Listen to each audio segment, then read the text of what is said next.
ไงไงทิชชู่ โอ้ชิมหน้าร้านเลยยังหมดพุงกินหน้าร้านเลยกินหน้าร้านเล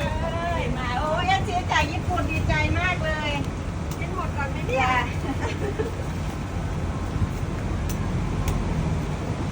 โอ้ยอร่อยใหญ่เลยเร็วค่ะ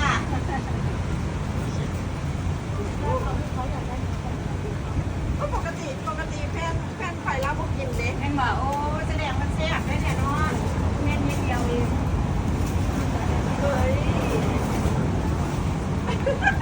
แบบคนแพ้ไม่กินก็ดีใจเนาะลูกค้าเนาะเล่นสีกระไดภาพนิ่งนะสาย